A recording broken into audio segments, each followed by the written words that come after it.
Bon, Shabbat Shalom les amis, Shabbat Shalom. en avance Bezrat Hashem, nous faisons ce cours pour la Refoua et la Yeshua chez les mains de toute l'humanité. Je voulais remercier avant de commencer tous ceux qui nous soutiennent, que ce soit au travers des commentaires, au travers de vos prières. Merci pour ceux qui prient pour nous, merci pour ceux qui voient aussi que ce que nous disons est peu commun et que ça peut, ça peut apporter des problèmes, des attaques, des combats. Donc merci pour votre soutien. Je remercie aussi ceux qui nous ont soutenus encore et toujours par leurs offrandes. Merci beaucoup. Je pense notamment à Alexandra, à Fabien et à vous tous qui nous soutenez aussi. Merci beaucoup. Et je voulais le dire, sachez que vos offrandes serviront toujours à la cause, à l'œuvre de Dieu. Parce que nous ne prenons pas cet argent pour aller nous faire des vacances, des voyages ou des restaurants ou je ne sais quoi. Mais c'est de l'argent qui est mis de côté et avec l'aide de Dieu, peut-être nous achèterons demain du matériel pour nous aider à mieux diffuser la parole de Dieu. Donc en tout cas, vraiment, vraiment merci. Merci. Et au-delà de la somme, vraiment, nous avons été très touchés. Donc ne vous inquiétez pas que ce soit, qu'on pourrait le dire même un petit 10 euros, un petit 5 euros, 7 euros, ça nous touche très profondément. Vraiment, que Dieu vous bénisse et qu'il vous le rende au centuple. Je voulais ouvrir une petite parenthèse aussi concernant la guerre qu'il y a au Congo en ce moment, à l'est du Congo. Je ne sais pas si vous êtes au courant, ouais. Bon, parce que les médias en parlent très peu, certains pasteurs en parlent et demandent la prière pour le Congo. Mais pourquoi j'en parle aussi? Parce que c'est là que nous nous rendons compte, enfin moi en tout cas c'est un pays auquel je suis très attaché, le Congo. C'est une terre très spirituelle. Il y a beaucoup de secrets aussi concernant la terre du Congo. Mais c'est là que nous nous rendons compte que quand je parle des adamiques et des non-adamiques, quand vous faites un peu le tour du monde, vous vous rendez compte que au-delà de ce qu'on peut trouver au niveau des Écritures, posez-vous un peu la question de qui sont ces personnes? Qui sont ces personnes qui sont capables de faire la guerre et de tuer, de violer, de piller sans aucune pitié, sans aucune empathie, sans rien en fait. Et vous savez, j'ai écouté quelques témoignages cette semaine, je suivais un peu ce qui se passait justement à l'est du Congo avec le Rwanda qui essaie de s'approprier les richesses de l'est du Congo, avec le coltan, enfin, il y a beaucoup de richesses qu'ils ont au Congo. Et j'écoutais des témoignages d'êtres humains qui violaient, qui tuaient, mais des choses horribles. Et nous savons que dans toutes les guerres, ça a toujours été comme ça, mais posez-vous la question à un moment donné, à qui avons-nous affaire? Je veux bien qu'il y ait la guerre, que chacun défende son territoire, mais comment on peut en arriver j'écoutais le témoignage d'une jeune femme qui s'était fait violer dans une même journée par 13 hommes. Des femmes qui sont prises, qu'on attache nues sur des arbres et que l'on viole toute la journée. Les hommes passent là, tiens, un morceau de chair attaché à un arbre là, et si on l'a violé, mais jusqu'à ce que les gens meurent en fait. Et ces gens-là sont tués sauvagement, froidement, violée, une maman qui témoignait que elle ne voyait plus son fils parce que son fils l'avait vu tellement se faire violer devant ses yeux par ces barbares que son fils n'arrivait plus à aller voir sa propre mère parce que ça le replongeait systématiquement dans ce trauma en fait. Et on voudrait me faire croire que le monde est gentil, que le monde est mignon et que quand je dis qu'il y a Adam et qu'il y a les autres, est-ce que ça veut dire que Adam ne peut pas faire de mal? Absolument pas. Mais nous l'avons vu dans Bereshit, après la faute d'Adam et Chava, où l'Éternel a dit « Je ferai régner l'inimitié entre ta postérité, à toi la femme, et à ta postérité, toi le narache, le serpent. » Et c'est là qu'il faut comprendre qu'il y a différentes postérités sur notre terre et qu'il y a différentes humanités, que ça plaise ou que ça plaise pas. Je suis très content quand même parce que je vois que pour l'ensemble de vous qui nous suivez, vous avez un discernement exceptionnel et remarquable parce que vous arrivez quand même à comprendre pour la plupart que ce que je dis est vrai. Et au-delà des textes Il faut comprendre il faut savoir que dans la parole de Dieu, c'est vrai que tout n'est pas dit ou tout n'est pas écrit de façon claire, mais vous devez savoir que même le silence dans les Écritures, ou le blanc entre deux mots est une parole. Donc, même quand vous voyez des fois un point, une virgule, un espace, du blanc entre deux mots, c'est aussi une parole et un enseignement. Il y a beaucoup de choses à savoir à ce propos. En tout cas, que Dieu bénisse le Congo, que Dieu bénisse tous les pays en guerre dans tous les cas, et que nos semblables, et là c'est un appel à tous les adamites, que nos semblables puissent prendre leurs responsabilités et arrêter de croire que la vie c'est un jeu. La vie n'est pas un jeu et je vous dis, nous sommes entourés d'êtres méchants, sans aucune pitié. Et vous devez savoir que je regardais aussi, j'ai regardé beaucoup de choses cette semaine pour m'informer. Et comme je le dis souvent, nous devons être enseignables. Nous devons nous laisser enseigner. Et c'est aussi ça l'humilité. Parce qu'il y a des gens qui sont tellement enflés d'orgueil que dès qu'ils vont voir même des personnes qui ont un peu de connaissances, plutôt que de se dire, mais attends, et si cette personne avait peut-être raison, ou si peut-être que je ne comprends pas tout en fait, peut-être que je ne sais pas tout. Ces personnes s'énervent et limite nous insultent. Et ça, c'est un problème d'orgueil. Parce que je vais vous dire franchement, les amis, je me suis remis en question des milliards de fois. Et chaque semaine encore, je me remets en question. Et je prends conseil auprès de mon épouse. Je prends conseil auprès de frères et sœurs. Est-ce que tu crois que ça et ça? Parce que c'est ça être humble. C'est se remettre en question en permanence. Et si vous saviez combien de fois j'ai remis en question ma doctrine ou les doctrines que j'ai pu étudier. Parce que, vous savez, quand je vois quelqu'un qui a un peu plus de connaissances que moi, pourquoi je vais me fâcher ou m'énerver en disant « Ah non, c'est faux ce qu'il dit ». Autant cette personne, si cette personne a étudié des choses que je ne maîtrise pas, écoute, vérifie et juge après si tu veux, mais en tout cas, je ne peux pas être le seul à avoir raison. C'est pour ça que je vous parlais justement des scientifiques. Et vous allez voir que je vais encore vous prouver que les scientifiques, je vais pas dire que les scientifiques ont plus raison que la parole de Dieu, mais là où la parole de Dieu ne répond pas clairement, la science, elle, nous donne des éléments qui appuient ce qui est dit dans la parole de Dieu. Et donc, je voulais aussi répondre à 2 questions très rapidement et après on va démarrer. C'était alors une question. Que pensez-vous de l'islam? Parce que j'ai pas eu le temps de répondre aux mails, donc j'essaie de répondre aux questions qui me semblent un peu importantes là très rapidement. Que pensez-vous de l'islam? Est-ce que le Coran est descendu pour remettre les choses dans l'ordre? Est-ce que Jésus n'est qu'un prophète et qu'il parlait à une certaine catégorie de personnes et que le Coran, lui, est venu parler à toute l'humanité? Parce que je disais que Yeshua n'était venu que parler à ses semblables. Nous l'avons vu dans certains passages des évangiles où Yeshua dit justement que celui qui a des oreilles pour entende, qu'il parlait en parabole afin que les autres ne comprennent pas. Et donc cette personne me pose la question parce qu'il est souvent dit que d'un point de vue musulman, que justement le prophète Mohammed est venu lui apporter la révélation de Dieu, d'Allah à tout le monde, contrairement aux prophètes qui l'ont précédé. Et je voudrais remettre de l'ordre dans tout ça. Il faut savoir que Moïse est venu pour Israël. D'accord? Le prophète Moïse est venu essentiellement pour les enfants d'Israël, lorsqu'ils sont sortis de l'Égypte, qu'ils étaient retenus captifs en Égypte. Ensuite est venu, donc là nous avons la Torah, Al-Tawrat. Ensuite, nous avons Injil, c'est là que est venu Jésus, les évangiles. Et la question, c'est est-ce que Jésus est venu pour tout le monde? Et là, moi, je vous dis que non. En tout cas, pas directement.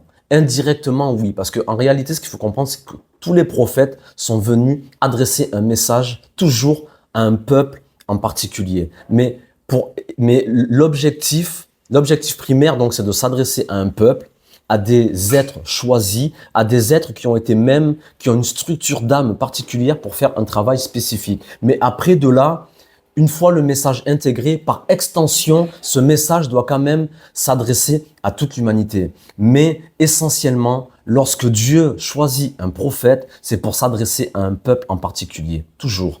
Et donc, lorsque Moïse, Moshe ou Moussa est venu pour parler, pour aller chercher un peuple retenu captif, il est venu pour le peuple hébreu, pour les enfants d'Israël, d'Abraham. Ensuite, Yeshua, lui, Jésus, il est venu exclusivement, les évangiles le disent à plusieurs reprises, pour les brebis perdues de la maison d'Israël. Et il dit, il n'est venu que pour cela. Parce qu'il faut savoir que lorsque Jésus est venu en Israël il y a 2000 ans, il y a seulement 2 tribus qui étaient rentrées sur sa terre. C'était la tribu de Benjamin et la tribu de Juda. Donc il y a 10 tribus qui se sont perdues et Yeshua n'est venu que pour les brebis perdues de la maison d'Israël. Ensuite est venu le prophète Mohammed pour parler à qui? Aux enfants d'Ishmaël, ni plus ni moins, qui est le premier, qui est le fils aîné d'Abraham. Voilà, vous connaissez l'histoire, je passe les détails. Et après, par extension, ce message doit aussi avoir, bien sûr, un effet pour l'humanité. Mais vous devez savoir que la Bible, je le dis et je le répète, n'est exclusivement que pour les Adamiques. À savoir que quand on parle des fils d'Abraham et de tous les prophètes qui sont venus pour parler à cette descendance, Abraham est aussi un descendant d'Adam. Et Yeshua le dira lui-même clairement, il est le Ben Adam, il est le fils d'Adam et il est venu pour les Adamiques. Donc, je sais que ça peut paraître bizarre parce que surtout dans le christianisme et même dans les autres religions, dans ce tout amour, dans ce truc un peu toujours universel, et d'ailleurs nous savons que quand on parle de l'église catholique, ça veut dire l'église universelle. Donc c'est pour tout le monde, mais le message ne s'adresse pas à tout le monde. Et vous le verrez dans des temps très proches que le message n'est pas pour tout le monde et que tout le monde n'entrera pas. Parce que ce message, les gens ne peuvent pas le comprendre. Moi, je vous dis la vérité, les gens ne peuvent pas le comprendre. Ça fait mal, ça blesse parce que il y a nos parents, il y a nos amis, il y a nos familles, mais n'est adamique que celui qui, et je vous l'avais dit que Adam, c'est le Aleph dans le Dam. C'est l'empreinte de Dieu dans le sang. Et ça, tout le monde ne l'a pas, si ce n'est la lignée d'Adam. Il n'y a que les fils d'Adam qui ont cette empreinte dans le sang. D'accord? Voilà, que les choses soient claires à ce sujet. Et ensuite, une deuxième question. Si une personne a une foi plutôt de l'ordre de la superstition et qui met au même niveau le magnétisme, l'acupuncture et la prière pour passer le feu, puis-je la laisser prier pour la guérison de ma mère qui a un zona ou toute autre maladie, etc., etc. Vous devez savoir que tout ce qui est de l'ordre de la prière, de la guérison, vous devez savoir qu'il y a des transferts qui s'opèrent. Des transferts. Quand on parle de magnétisme, ce sont des transferts énergétiques. Tout n'est que transfert dans ce monde. Et vous devez savoir une chose, pourquoi Yeshua dit vous demanderez en mon nom, et lorsque vous priez, priez en mon nom. Vous devez savoir une chose, c'est que toute maladie sur la terre est le fruit d'un péché, d'une faute, d'une erreur, soit héréditaire, génétique, ou un péché que l'on aurait soi-même commis. Et vous devez savoir donc que toute maladie, toute souffrance dans ce monde est aussi un jugement.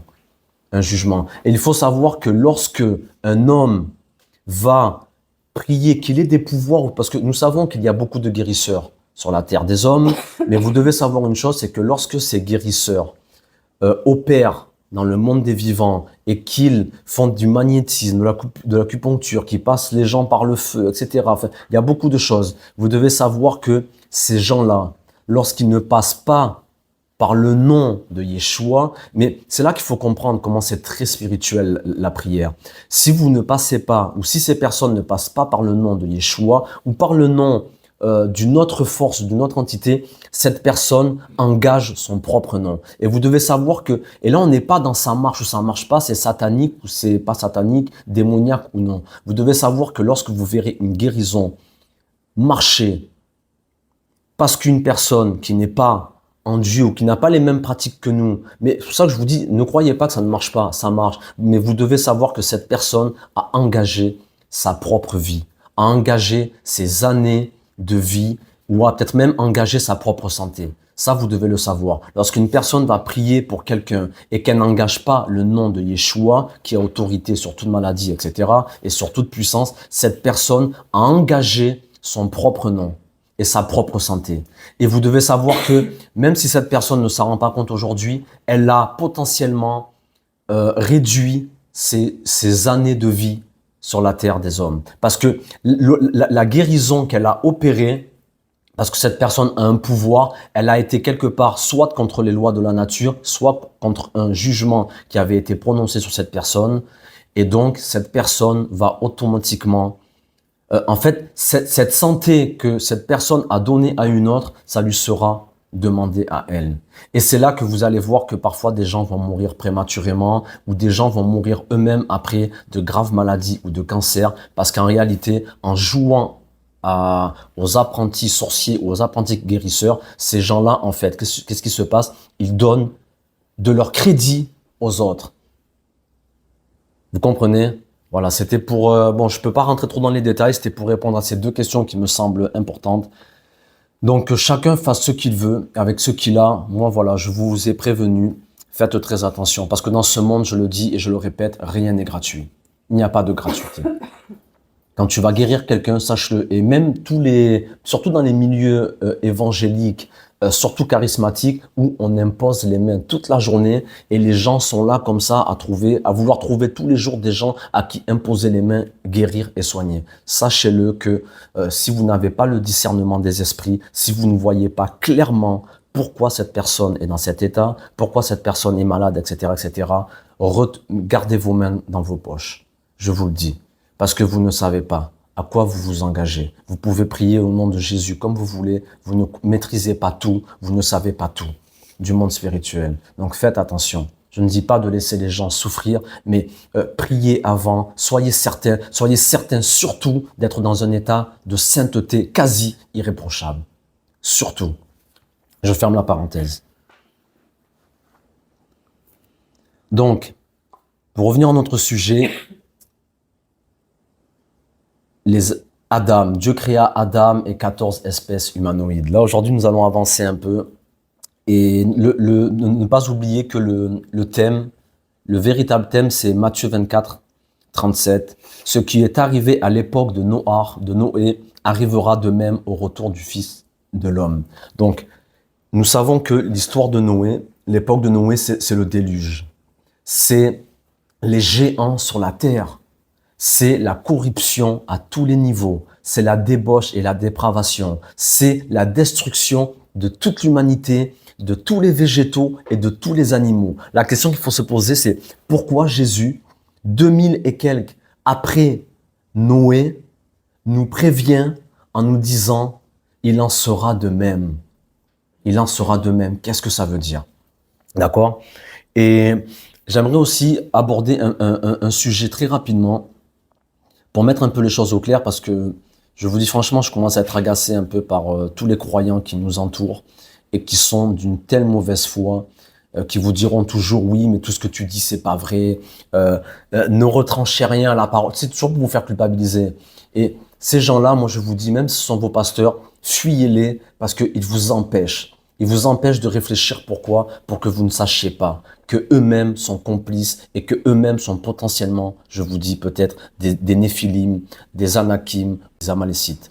Et ils sont, je vous dis que la religion est gangrénée par ces êtres-là. Et ce sont eux qui tiennent et la religion et tous les religieux, que ce soit l'islam, le judaïsme, le christianisme, le bouddhisme et tout ce que vous voulez. Ce sont eux qui tiennent les populations, les foules et les masses, et qui vous empêchent de réfléchir et qui vous empêchent de vous poser des questions. J'ai reçu encore un commentaire récemment où une personne me disait que lorsqu'elle a déjà essayé d'aborder des fois, de soulever des questions, « Ah non, mais là tu t'égares, t'inquiète pas ma soeur, mon frère, on va prier pour toi. » Non, mais tu sais, toujours dans ce truc, en fait, dès que tu poses une question, de te faire porter, mais comme si tu étais fou, dérangé, ou que même, attention, voir si même si t'as pas un démon, en fait. Parce que tu remets en question la parole de Dieu. Mais en fait, c'est pas qu'on remet en question la parole de Dieu, c'est qu'on étudie. On étudie. C'est ce qui nous est demandé en plus. C'est ce que nous est demandé, mais ça, c'est ce que l'on appelle la malhonnêteté intellectuelle.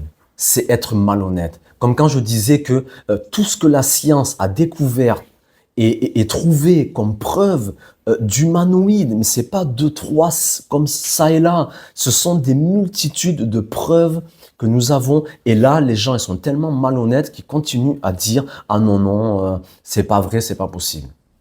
Vous allez voir, je vais vous prouver aujourd'hui avec le récit du déluge. Parce qu'on m'a dit même il n'y a pas longtemps, ouais, les scientifiques, c'est tous des véreux. Ah, mais vous, les croyants, par contre, les croyants, ils sont tous honnêtes, tu sais. Et vous allez voir, moi, je vous dis, oui, bien sûr qu'il y a des scientifiques véreux et de la corruption partout. Mais si les scientifiques, s'il y a des véreux parmi les scientifiques, laissez-moi vous dire qu'il y a encore plus de véreux parmi les religieux. Parce que je vais vous prouver là, clairement, que l'histoire du déluge, si on la prend dans le sens littéral, vous allez voir que c'est impossible. Impossible de ne pas se fier à la science. C'est impossible. Et là, juste pour vous dire là très rapidement, et on verra après dans le développement, vous devez savoir que lorsque, ça c'est une étude que j'ai fait, mais ça c'est vraiment pour ceux qui sont intellectuellement malhonnêtes. Parce que dans la Bible, nous avons toute la généalogie d'Adam jusqu'à Noir. D'accord? Et vous allez voir que lorsque Dieu a envoyé le déluge sur la terre, les amis, il n'y avait pas plus de 80 personnes sur la terre. Nous avons toute la généalogie. Et là, ça paraît troublant. Mais il n'y avait pas plus de 80 personnes sur la terre si on s'en tient au texte biblique. Parce que nous avons la descendance de Adam, Ève, Seth, et Enoch et les fils, etc. jusqu'à Noé. On a tous les fils. Et la Bible nous dit, parce qu'on voit que c'est toujours de père en fils. Et la Bible nous dit qu'après, ils eurent des fils et des filles. Mais quand on voit en fait de Adam à Noé, et même la lignée de Caïn qui est partie après en direction de la terre de Nod, nous nous rendons compte en fait que sur la terre, il n'y avait personne. Il n'y avait juste que la famille de Adam, ses quelques fils, ses quelques petits-fils, arrière-petits-fils, et c'est tout. Et vous devez comprendre une chose, c'est que il est très difficile en réalité de peupler la terre lorsque, en fait, il n'y a que 2 êtres humains sur la terre. Et je vous mets au défi d'aller vous exiler, vous, vos conjoints et vos quelques enfants, et vous allez voir si vous arrivez à faire une population comme ça. Et surtout que nous voyons qu'à l'époque, bizarrement, il faisait très peu d'enfants en plus. Bizarrement, Adam et Chava, ils ont eu que 3 fils. Et nous voyons, même Noé, il n'a eu que 3 fils. Et nous voyons qu'il ne faisait pas 60, 80 ou 100 enfants. Et pourtant, Adam, il a vécu 930 ans. Il n'avait pas l'occasion de faire 1001 enfants. Eh bien non, la Bible nous dit qu'il a eu 3 enfants. Caïn, Ével et Seth. C'est clair, c'est clair. Et nous voyons que d'un point de vue scripturaire, j'ai fait le calcul, j'ai fait toutes les recherches et toutes les études. Si on s'en tient, et là j'insiste, c'est pour tous les malhonnêtes intellectuels. Si on s'en tient qu'à la Bible, il n'y a même pas 100 personnes sur la terre des hommes à l'époque de Noé. Pourquoi Dieu envoie le déluge? Pourquoi? Pour les autres. Parce qu'en réalité, je vous le dis, il y avait beaucoup de monde sur la terre. Sinon, ça ne tient pas la route, vos histoires. Ça ne tient pas la route. Dieu va envoyer le déluge, mais à savoir que sur ces 80 personnes, il y en avait des bons, parce que nous sommes encore dans la lignée adamique. Donc pourquoi Dieu se fâche et pourquoi Dieu décide de tout détruire?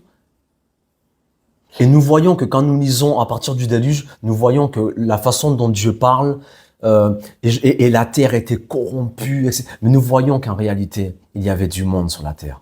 Il y avait du monde. Ce n'est pas écrit explicitement, mais en tout cas, permettez-moi de vous dire que Dieu ne se serait pas cassé la tête à envoyer un déluge sur la terre avec tout ce que cela implique pour une poignée d'hommes qui étaient tous des descendants d'Adam. D'accord? Bon, ça c'est l'introduction.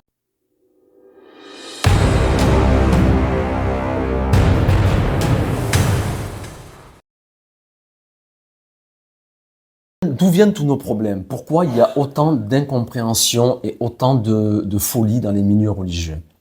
Je vais vous dire pourquoi.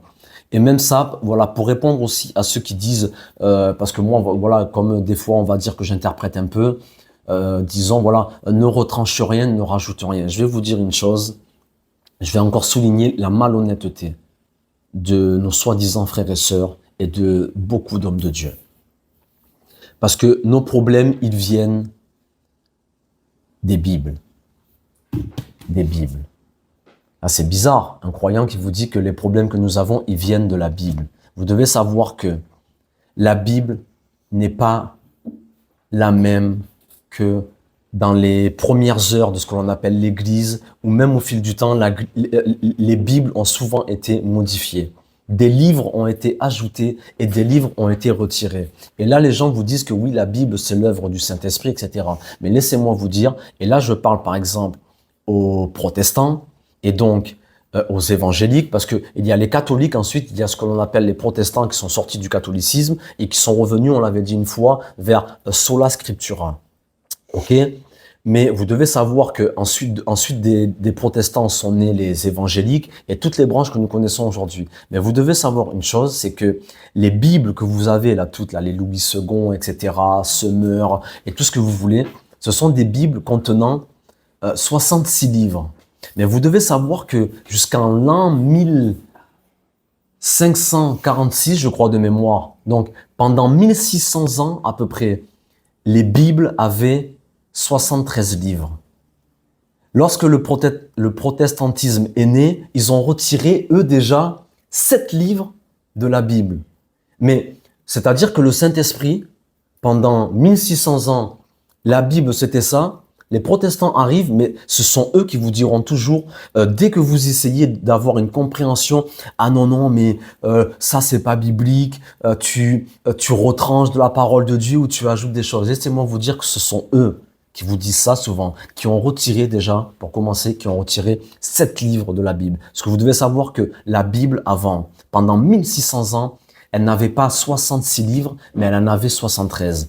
Et là, la Bible que j'ai ici, la Bible de Jérusalem, là par exemple, je les ai tous les livres. J'ai tous les livres que les protestants ont retirés.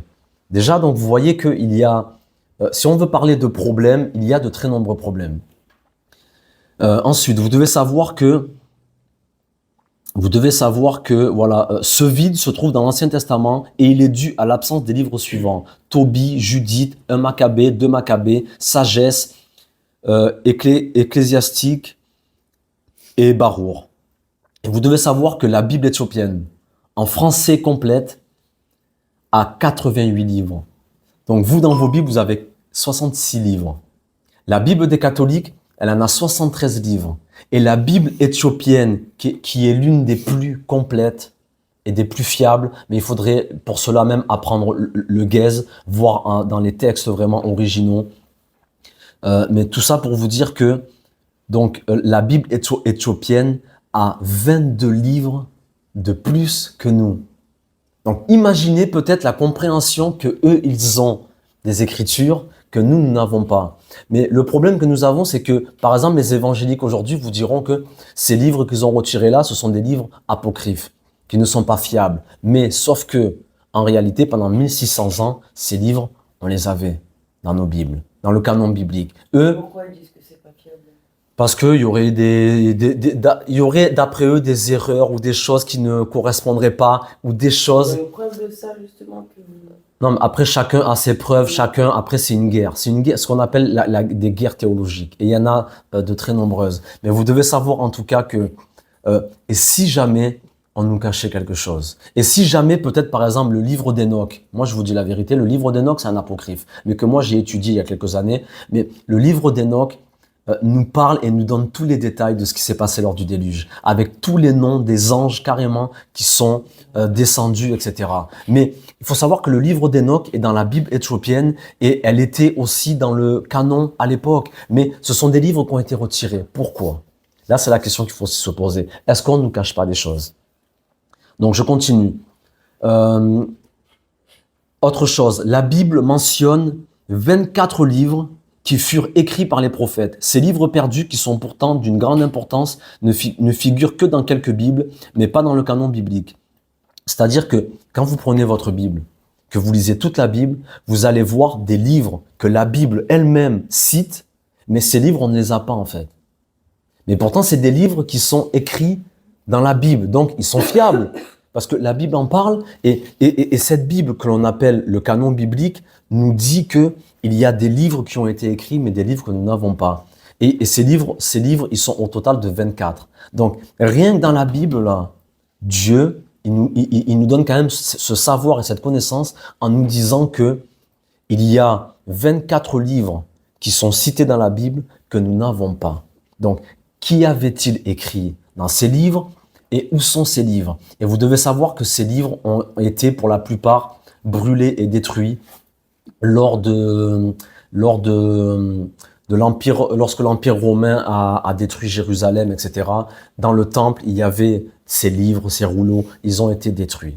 D'accord? Donc, ces livres, on ne les a pas. Mais qui avait-il dans ces livres? Donc, moi, quand on essaie de me dire, oui, comme si on n'a pas le droit de chercher et d'étudier, etc. Mais qui avait-il dans ces livres? Il y avait peut-être des informations qui dérangeaient.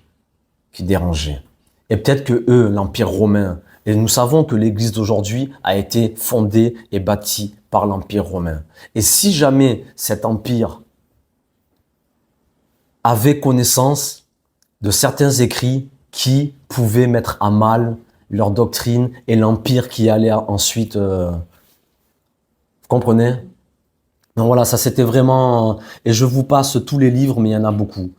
Juste pour vous donner quelques exemples, par exemple, dans Nombre 21-14, il est écrit le livre des guerres de l'Éternel. C'est écrit dans Nombre. Il y a écrit le livre, mais il est où ce livre des guerres de l'Éternel? Donc l'Éternel a livré des guerres et des batailles. Mais on ne sait pas avec qui, on ne sait pas pourquoi. Et moi, j'aimerais vous dire une chose, même là encore une micro-parenthèse que je referme.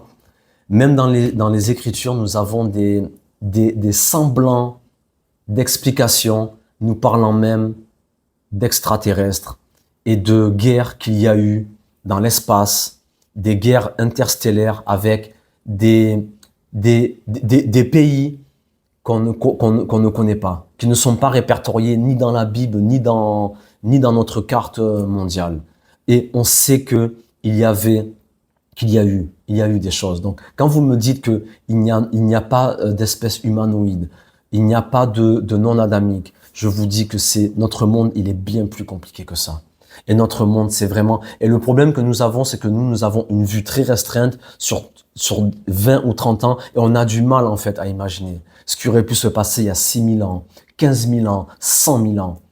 En tout cas, il y a un livre qui s'appelle le livre des guerres de l'Éternel. Ce livre, on ne l'a pas.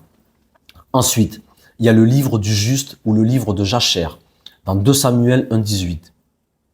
Le livre des chroniques des rois d'Israël. Le livre de l'Alliance, Exode 24,7. Ça, c'est tous des livres qui sont notés là dans la Bible qu'on n'a pas. On les a pas, ces livres. Mais s'ils sont marqués dans la Bible, c'est qu'ils avaient leur autorité et leur importance.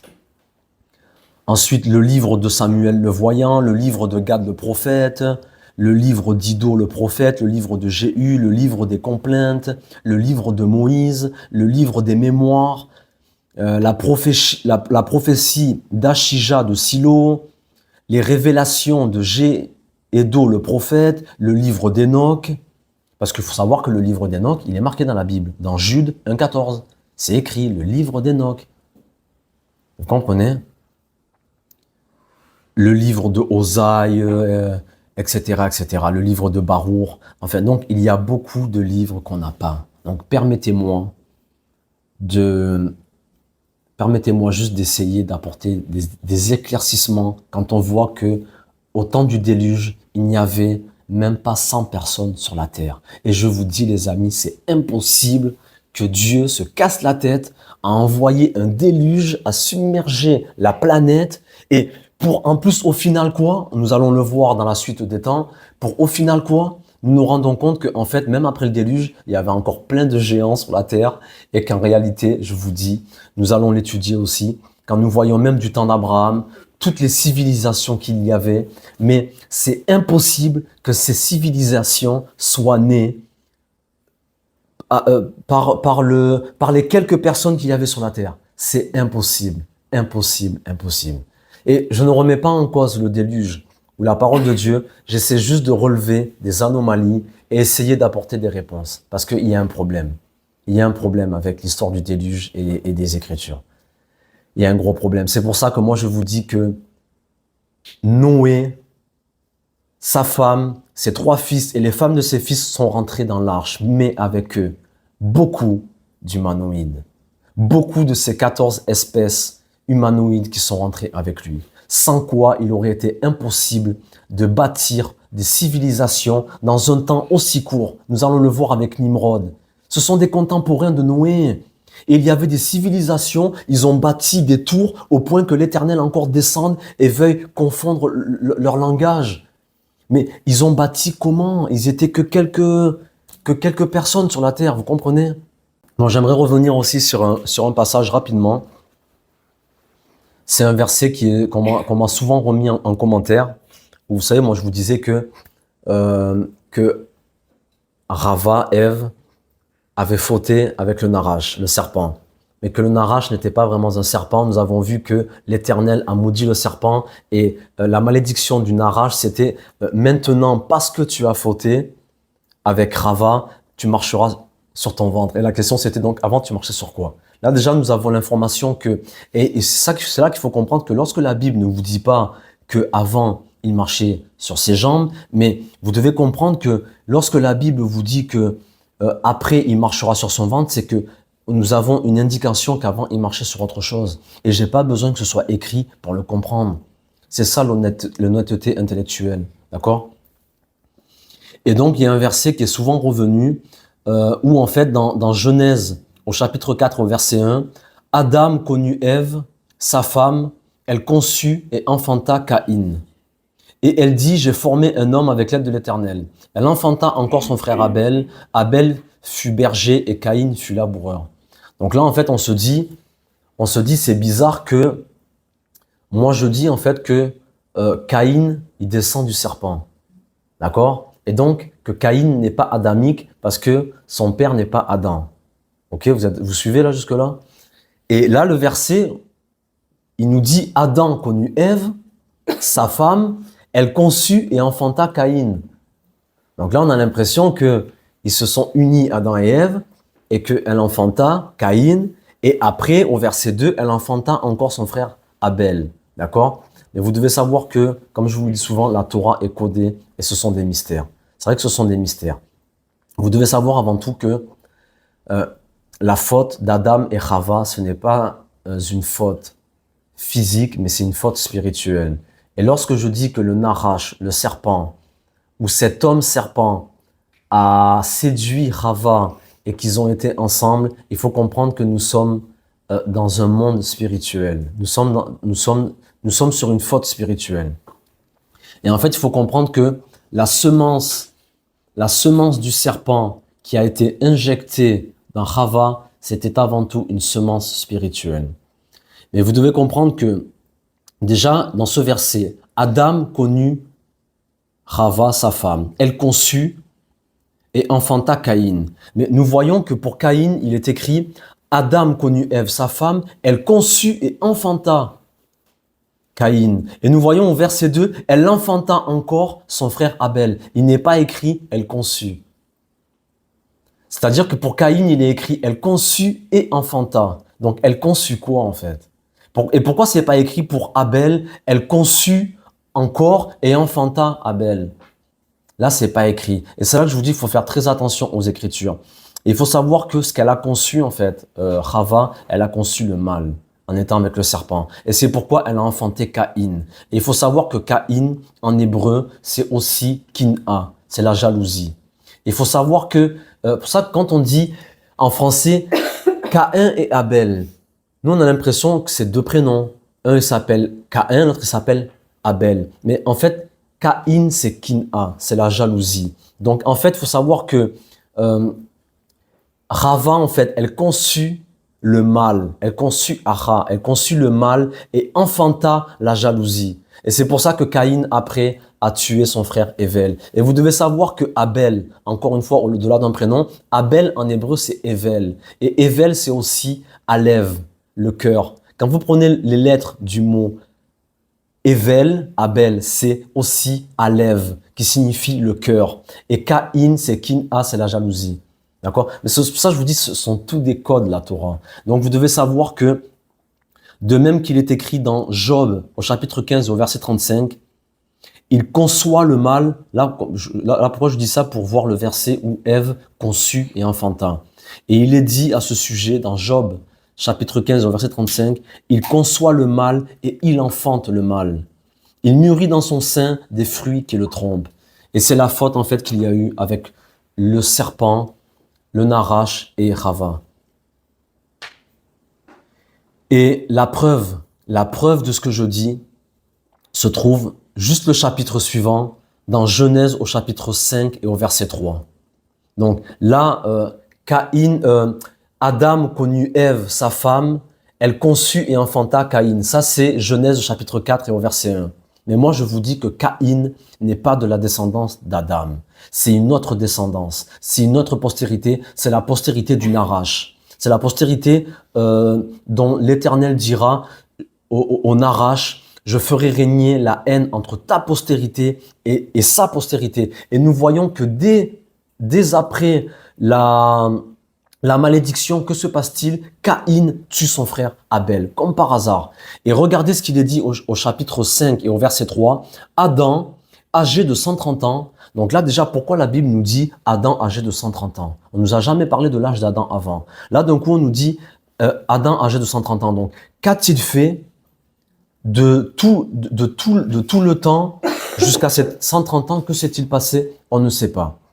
Mais regardez ce que dit la Bible. Adam, âgé de 130 ans, engendra un fils à sa ressemblance, selon son image, et il lui donna le nom de Seth. Et vous devez savoir que la Bible ne dit jamais un mot pour dire un mot, je vous l'ai dit, pour combler un espace. Pourquoi la Bible, au chapitre 5 et au verset 3, nous précise que Adam, âgé de 130 ans, d'un coup, il réapparaît, il engendra un fils, mais la Bible nous dit à sa ressemblance, selon son image, et il lui donna le nom de Seth. Et c'est de là qu'après est repartie toute la lignée adamique, et c'est de là que descend Noé, Shem, Ham, Yafet, etc. Excusez-moi, c'est à partir de Seth. Donc dans Genèse 5.3, il est dit qu'Adam vécut 130 ans, et il eut un fils à sa ressemblance, Demout en hébreu, et à son image, Tselem. Et nous avions vu que l'Éternel, que Dieu avait créé Adam d'après le Tselem, à l'image de Dieu et selon sa ressemblance.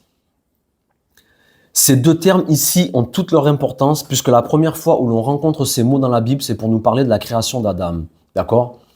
Donc Seth est une ressemblance d'Adam qui lui-même est une ressemblance de Dieu, ce qui n'était pas le cas pour Caïn et je vais même plus loin pour Abel.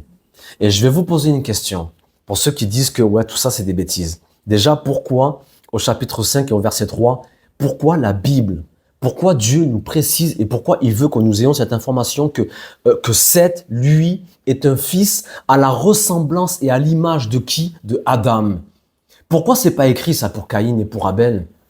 Si la Bible nous le dit là pour Seth, pourquoi la Bible ne nous donne pas l'information pour Caïn et pour Evel? Pourquoi? Parce qu'il n'était pas à la ressemblance et à l'image de Adam et donc qui était lui-même à l'image de Dieu. Et regardez comme c'est étrange. Donc là, nous sommes à la genèse de l'histoire de l'humanité, disons. Mais bizarrement, dès qu'ils arrivent, ces enfants, ils grandissent, Caïn, qui veut dire Kin-A, la jalousie, tue son frère Evel et ça y est, l'histoire s'arrête déjà en fait. Pourquoi Dieu laisse faire ça? Pourquoi? Laissez-moi vous dire que si Dieu savait que ces êtres-là étaient, et même Abel, de la descendance de Adam, donc un pur être adamique, Dieu n'aurait pas permis que, à la genèse de toute l'histoire comme ça, il crée Adam et Ève, ça y est, bim, ça y est, c'est déjà fini en fait. On arrête l'histoire. Croyez-moi que si Dieu a laissé même Caïn tuer son frère Evel, c'est parce qu'il n'était pas de la descendance d'Adam. Il y a eu un désordre dans le jardin d'Éden sans nom. Sans nom. Et c'est pour ça que Dieu a laissé même Caïn tuer son frère Evel. et qu'après il a chassé Caïn, etc. Et une preuve supplémentaire dans le Nouveau Testament, cette fois-ci, 1 Jean au chapitre 3 et au verset 12. Il est dit ceci: « N'imitons pas Caïn, il était du malin et il a tué son frère. » Il était du malin, il n'était pas de Adam, il était du malin. Et regardez quelques versets plus loin. Je vais prendre 3 versets pour bien comprendre, parce que souvent on prend ce passage et on se dit, oui, Caïn était du malin, ça veut dire qu'il était animé par le mal, il était sous influence maléfique. Mais la Bible ne nous dit pas ça pour rien, mais pour ça il faut lire le contexte. Donc dans 1 Jean chapitre 3, et là on va prendre du verset 9 au verset 12, regardez ce que disent les Écritures. C'est un passage que je vous ai déjà donné, mais quiconque est né de Dieu ne pratique pas le péché. Mais regardez ce que la Bible nous dit. La Bible est très précise. Quiconque est né de Dieu ne pratique pas le péché. Pourquoi? Parce que la semence de Dieu demeure en lui et il ne peut pécher parce qu'il est né de Dieu. C'est par là que se font reconnaître les enfants de Dieu et les enfants du diable. Quiconque ne pratique pas la justice n'est pas de Dieu, non plus celui qui n'aime pas son frère, car ce qui vous a été annoncé et ce que vous avez entendu dès le commencement, c'est que nous devons nous aimer les uns les autres et ne pas ressembler à Caïn qui était du malin et qui tua son frère. Donc le fameux verset, ne pas ressembler à Caïn qui était du malin et qui tua son frère. Là on comprend pas bien, mais quand on voit les versets précédents, quiconque est né de Dieu ne pratique pas le péché parce que la semence de Dieu demeure en lui. Pourquoi Dieu nous parle de semence? Et pourquoi au verset 10, il est dit, c'est par là que se font reconnaître les enfants de Dieu et les enfants du diable. Donc nous voyons bien que même là dans 1 Jean, on nous parle de semence et on nous parle qu'il y a les enfants de Dieu et les enfants du diable. Mais parce qu'on parle d'une réelle descendance. Et pour finir, là, la Bible nous dit, ne ressemblez pas à Caïn qui était du malin. Donc qui était réellement de la semence du serpent, d'une arrache. Oui. J'ai peut-être pas compris, hein, je sais pas, mais du coup Abel, lui, il était pas du malin. Abel, si, Abel, il a été aussi corrompu. Et c'est pour ça qu'un... Ça veut dire cœur, c'est ça que... Ouais, mais peu importe, il faut comprendre que en fait la matrice de Rava a été endommagée.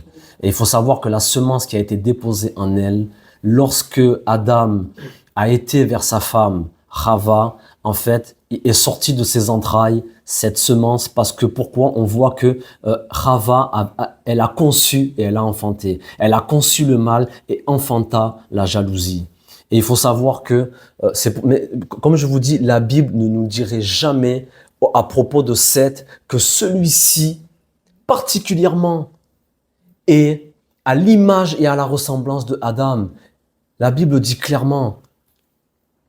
Voilà, bon, je ferme la parenthèse, c'était juste pour revenir à ce sujet qui est un peu complexe. En tout cas, nous voyons même dans 1 Jean, lisez-le ce passage vraiment au calme et vous verrez qu'on nous parle de semence.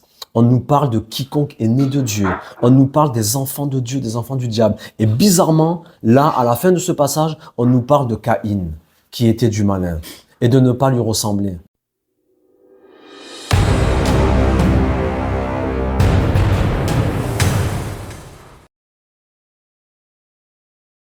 Bon, maintenant, pour revenir un peu à notre sujet, les adamiques et les non-adamiques. Vous devez savoir que notre monde est très compliqué, très compliqué.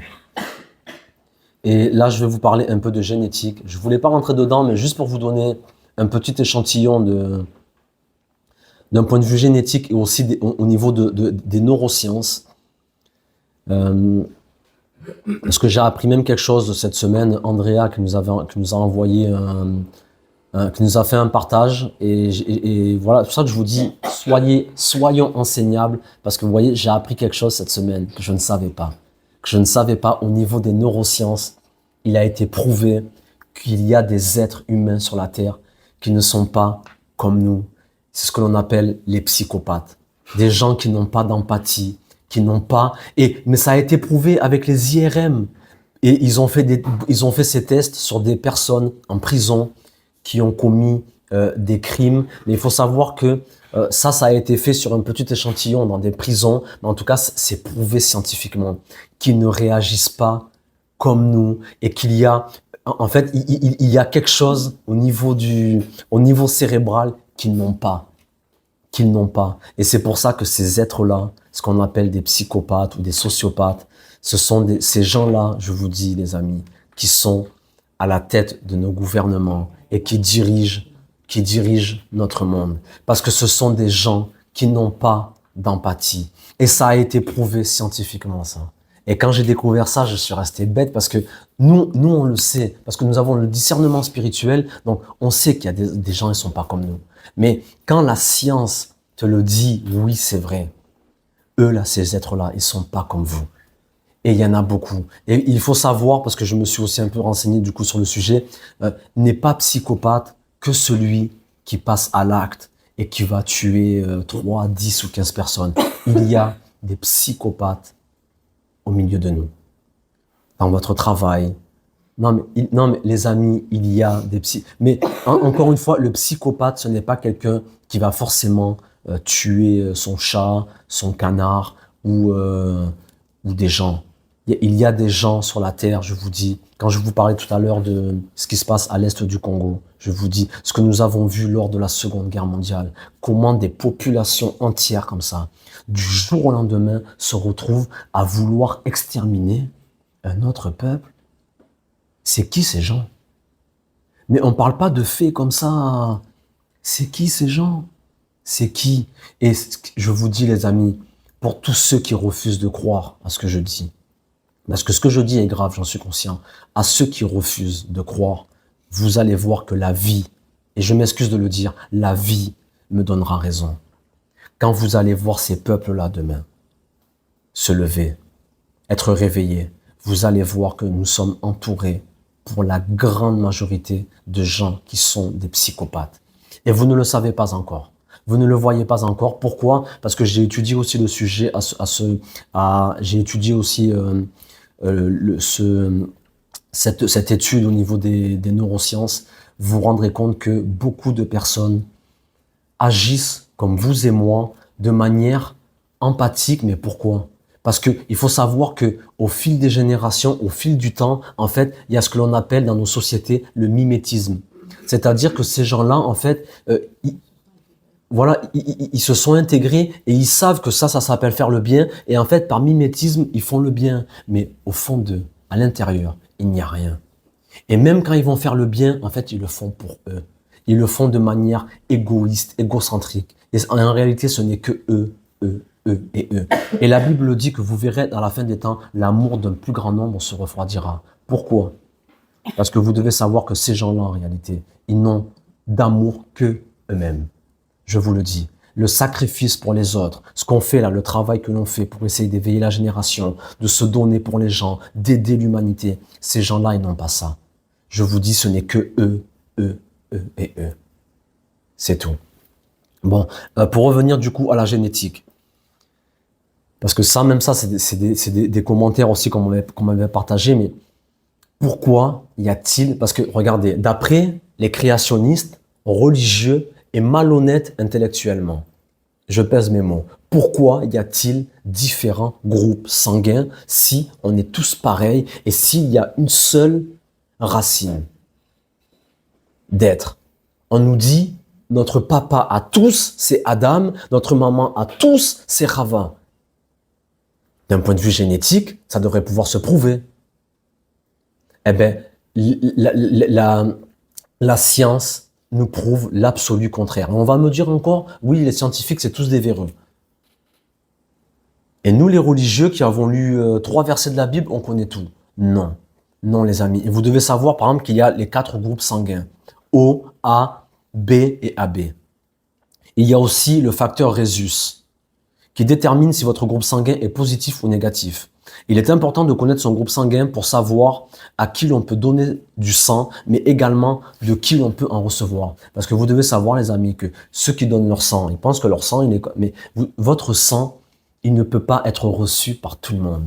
Et vous ne pouvez pas donner de votre sang à n'importe qui. Pourquoi? Parce que ces sangs-là ne sont pas compatibles. Et ça, vous le voyez même au niveau des naissances, avec des fois les adamiques, des non-adamiques. Il peut y avoir des complications des fois, des fausses couches, des mort-nés. Et bon, je ne veux pas rentrer dans trop de détails, mais notre monde, oui, est compliqué. Et moi, quand je m'évertue d'essayer de trouver des preuves et scripturaires et scientifiques et au niveau des neurosciences, de la génétique, s'il vous plaît, restez calme, écoutez et au moins donnez-nous un peu de crédit parce que nous faisons des efforts quand même pour essayer de répondre à toutes ces questions. Et par exemple, dans de très rares cas, certaines personnes ne sont ni A, ni B, ni AB, ni O. Leur groupe sanguin appelé bon B concerne seulement une personne sur 1 million dans la population européenne. Une personne sur 1 million qui ont des sangs qu'on ne sait pas, c'est ni A, ni B, ni O, ni AB, c'est bon B. Bon, j'ai pas eu le temps de rechercher ce que ça voulait dire. Et une histoire aussi qui m'a marqué lorsque je faisais mes études. Un homme, Albert Perry, un Afro-Américain, lorsque l'échantillon de ce personnage, Albert Perry, vivant en Caroline du Sud, atterrit dans le laboratoire chargé d'effectuer cette analyse, un problème inédit est apparu. La séquence génétique portée par son chromosome Y ne ressemblait à rien de connu. En explorant des bases de données génétiques, les auteurs de l'étude ont fini par mettre la main sur les Mbo, un peuple africain vivant dans le sud-ouest du Cameroun, dans la région du littoral, et dans cette base de données se trouvaient 11 hommes Mbo sur 174 enregistrés, dont le chromosome Y présentait des caractéristiques analogues à celles du chromosome Y d'Albert Perry, lequel était probablement leur lointain cousin. Les chercheurs notent que les Mbo vivent à moins de 800 km du site préhistorique nigérien d'Iwo Eloru, où des paléanthropologues ont établi qu'Homo sapiens a cohabité et s'est reproduit avec les descendants d'une lignée plus ancienne. Donc scientifiquement, ce Albert Perry, un Afro-Américain, mais contemporain, quand ils ont analysé son sang, ses gènes, ils sont retrouvés face à quelque chose qu'ils n'avaient jamais vu. Et en scrutant leur analyse de données, ils se sont rendus compte qu'il y avait un peuple, je disais, c'était au sud-est du Cameroun, et il y a 11 hommes qui avaient des caractéristiques analogues à celles du chromosome Y d'Albert Perry. Et ils se sont rendus compte bizarrement que cette tribu-là, où étaient ces êtres-là, ben, c'est près d'un site préhistorique où les paléanthropologues avaient déjà établi qu'Homo sapiens avait cohabité avec des descendants d'une autre lignée. Et ça a été prouvé là encore récemment, scientifiquement. Mais imaginez comment nous sommes loin encore d'avoir découvert, parce que vous savez bien ils n'ont pas analysé. Ça, c'est des cas comme ça, des fois, qu'ils se retrouvent et ils sont très étonnés. Mais c'est là que vous voyez que il y a des êtres sur la terre, des hommes, qui n'ont rien de semblable à notre ADN ou à d'autres ADN et les groupes. Donc, on continue. Donc, pour vous dire comment c'est vraiment, vraiment profond. Des scientifiques, ça c'est un commentaire qu'on m'a envoyé cette semaine. Des scientifiques ont révélé que les autochtones d'Australie avaient un ADN qu'ils ne connaissaient pas. Donc, il y a beaucoup en réalité. Beaucoup de choses qu'on ne sait pas, ou moi je vous dis même qu'on nous cache. Ensuite, est-ce que vous savez par exemple que lorsqu'une femme enceinte est rhésus négatif et que le fœtus est rhésus positif, si ce nouveau fœtus est bien de rhésus positif, lorsque ces globules rouges vont passer dans le sang de la mère, le système immunitaire de la mère va les reconnaître comme une menace et produire des anticorps dirigés vers les globules rouges du fœtus. C'est un combat. Un combat, c'est-à-dire que lorsque le bébé est rhésus positif et que la maman est rhésus négatif, des anticorps vont attaquer directement le fœtus parce qu'elle le reconnaît comme un corps étranger. Mais de quoi on parle? Et il y a même des allergies, des mamans qui font des allergies à leur bébé. Oui. Réactions, Et en fait, du coup, les anticorps de la mère vont traverser le placenta et viendront se coller aux globules du fœtus pour les détruire. Le fœtus subit alors une anémie sévère et aiguë qui peut lui être fatale si rien n'est entrepris. T'imagines? C'est son bébé. Mais le corps, il va développer, parce qu'il y a un corps étranger en réalité. C'est quoi ça? C'est quoi ça? C'est parce qu'il y a un sang, il y a quelque chose que son corps ne reconnaît pas, et à tel point que le corps, il a une capacité d'attaquer le propre fœtus. Et on veut me faire croire qu'on est tous pareils. Ensuite, pour revenir à ce que je disais précédemment sur les neurosciences, donc il a été découvert par rapport aux psychopathes et aux gens normaux, le cortex limbique qui est derrière est relié par le cortex insulaire. Et le cortex insulaire envoie l'information au système limbique qui gère les émotions.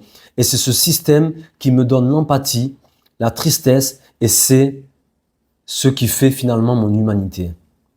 Il y a des êtres sur la Terre qui n'ont pas ce cortex insulaire. En fait, c'est une zone là au niveau du cortex insulaire et du cortex limbique qui envoie une information. Et en fait, ils ont remarqué justement que chez ces fameux psychopathes, il n'y avait pas ce mécanisme. Ça n'y était pas. Et c'est là qu'on se rend compte qu'en fait, finalement, ces gens-là, ils ont un avantage sur nous parce que ils sont capables de faire des décrets, des lois, de vouloir exterminer des populations entières, et ils n'auront pas les problèmes que toi tu as parce que eux, ils n'ont pas d'empathie. Ce système-là, ils ne l'ont pas. Ils ne l'ont pas du tout. Et c'est pour ça que je vous dis, ces gens-là, vous pourrez vouloir les sauver et leur prêcher Jésus comme vous voulez. Et peut-être, c'est là que je vous dis le danger. Par mimétisme, ils vont infiltrer vos communautés. Ils vont être au milieu de vous. Mais ils ne sont pas des nôtres. Et il y en a beaucoup sur la terre des hommes. Et le problème, quand je vous dis, avec cet évangile, à vouloir toujours forcer les gens à venir et à rentrer. Ah, tu viens pas, tu iras en enfer. Les gens, qu'est-ce qu'ils font parfois? Ils ont un peu peur, alors ils rentrent. Mais sauf qu'ils n'étaient pas appelés à rentrer, en fait. Vous comprenez? Ça, c'est ce qu'on appelle les infiltrés. On en parlera aussi plus tard, ce que la Bible appelle le Erev Rav, qui sont sortis avec les Hébreux de l'Égypte. Mais ils n'étaient pas des Hébreux. Ils se sont mêlés aux Hébreux. Et tu ne peux pas les reconnaître. Ils nous ressemblent, ils sont pareils. Et comme les géants aujourd'hui, ils ont pris d'autres formes, mais ils sont au milieu de nous. Bon, donc, je disais, il y a des êtres sur la Terre qui n'ont pas ce cortex insulaire, et c'est ce que l'on appelle les psychopathes, et ce sont des descendants de ces êtres non adamiques. Vous devez le savoir. Et donc, cette catégorie d'individus n'ont pas de cortex insulaire, et donc ne génèrent pas d'empathie, et ont de fait des comportements différents. Et c'est là qu'il faut vous rendre compte. Vous savez que la Bible déclare que dans la fin des temps, pour ceux encore qui résistent à cette compréhension, ou à ce que moi j'appelle cette vérité, parce que c'est une vérité et scripturaire, et scientifique, et génétique, et ce que vous voulez. Donc, comprenez que la Bible déclare qu'à la fin des temps, toutes les nations se retourneront contre Israël, contre l'Éternel lui-même, et nous voyons même dans l'Apocalypse que Dieu enverra des fléaux, des plaies au travers des deux prophètes, les deux témoins de l'Apocalypse, et nous voyons que tous les habitants de la terre blasphémeront contre Dieu et ne se repentiront pas de leurs mauvaises œuvres. Donc nous voyons bien que c'est écrit, toutes les nations de la terre se tourneront contre Jérusalem pour les détruire, etc., etc. Lorsque c'était l'Allemagne, qu'on appelle l'Allemagne nazie autrefois, vous devez savoir que nous commençons à voir les prémices au niveau de toutes les nations. Et c'est là que je vous dis, les amis, vous voyez bien que il y a une haine, il y a quelque chose qui anime ces peuples et ces nations. Et il viendra un temps où vous verrez que tous ces êtres-là auront une telle haine qu'ils voudront détruire ce que nous on appelle bien, ou tout ce qui a de la valeur, etc., etc. C'est là que nous voyons que tous ces êtres-là qui vous semblent aujourd'hui gentils, sympathiques et mignons, moi je vous dis qu'ils ne sont pas ce que vous pensez du tout. Ces êtres-là ne sont pas adamiques. Sinon la Bible ne nous dirait pas que toutes les nations à la fin des temps se tourneront contre l'Éternel pour blasphémer l'Éternel et son nom. D'accord ? Voilà, je ferme la parenthèse là-dessus. Nous allons rapidement aborder le sujet d'Adam pour vous faire comprendre la grosse anomalie scripturaire que le Seigneur nous a permis de découvrir. Donc nous voyons dans Genèse au chapitre 6 au verset 17. Et moi, je vais faire venir le déluge d'eau sur la terre pour détruire toute chair ayant souffle de vie sous le ciel. Tout ce qui est sur la terre périra. Donc, quel est le problème scripturaire? Le problème, c'est que nous voyons que Dieu s'est quand même donné la peine, à première vue, d'après les Écritures, d'envoyer un déluge, parce que nous voyons que toute la terre s'était corrompue, il y avait eu les Néphilim, etc. Ça, nous en parlerons la semaine prochaine, Dieu voulant. Mais ce que je veux aborder aujourd'hui, c'est que comment Dieu aurait pu envoyer un déluge sur la terre et comment la terre a pu se corrompre à tel point alors que, je le dis et nous allons le voir, il n'y avait que très peu de personnes sur la terre. Et là, pour revenir à nos chers amis scientifiques, que je vous dis franchement sont bien plus honnêtes intellectuellement que les religieux, parce que les scientifiques nous disent que à l'époque du déluge, nous sommes à peu près en 2300 avant Jésus, ok? Et les scientifiques nous disent que aux environs de 2000 avant Jésus, il y avait 100 millions d'êtres humains sur la Terre. Et qu'à l'époque de Jésus, ça ce sont les démographes, ils ont fait un travail, ils connaissent quand même leur boulot eux aussi, et il faut arrêter de dire que tout le monde est véreux, sauf les religieux. Parce que vous allez voir que si on s'en tient seulement aux Écritures, vous allez voir que en réalité, les scientifiques ont bien plus raison que les religieux. Parce que les scientifiques nous disent qu'à l'époque de Yeshua, de Jésus, il y a donc 2000 ans, en arrière, il y avait 250 millions d'êtres humains sur la Terre. 250 millions d'individus. Et que 2000 ans avant, il y en avait 100 millions. Et nous voyons que là, aujourd'hui, nous sommes 8 milliards. Et en fait, vous comprenez bien qu'au plus il y a de monde et au plus la population s'accroît de façon très rapide. Mais vous devez savoir qu'à l'époque de Noé, sur la Terre, il n'y avait personne. Et nous allons le voir, je vais vous le prouver. Donc, qui a tort, qui a raison? Qui a tort, qui a raison? Et la question qu'il faut se poser, c'est que nous sommes toujours dans le contexte de Yeshua a dit, dans Matthieu chapitre 24, verset 37, « Il en sera de même qu'au temps de Noé, au retour du Fils de l'homme. Il en sera de même. » Donc ça veut dire quoi? Ça veut dire qu'au final, nous allons nous rendre compte que lorsque l'Éternel a envoyé le déluge, il n'a pas envoyé le déluge parce qu'il n'y avait que quelques personnes qui se comportaient mal de la famille de Noé, mais parce que toute la terre était réellement corrompue et qu'il y avait un nombre incalculable d'êtres humains sur la terre, mais qui n'étaient pas des Adamiques, clairement. Et pour ce faire, je vais vous donner une petite feuille. Et là, nous allons voir rapidement toute la lignée d'Adam. Donc là, ce que vous avez là, c'est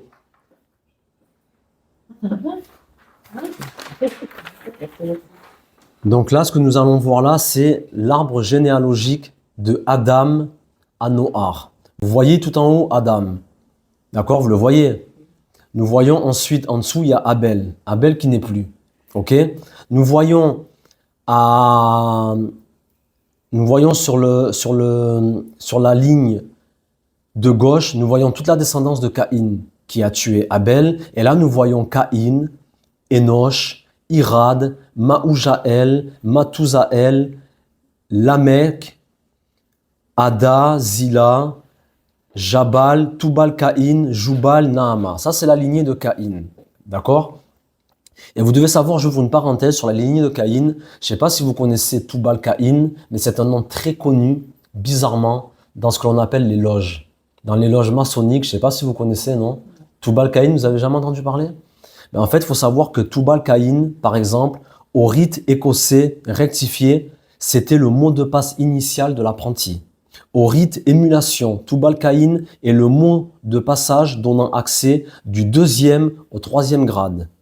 Au rite York, Tubal-Caïn ou Tubal-Caïn est le nom de la griffe de passage de compagnon à maître servant de mot de passe au 2e degré.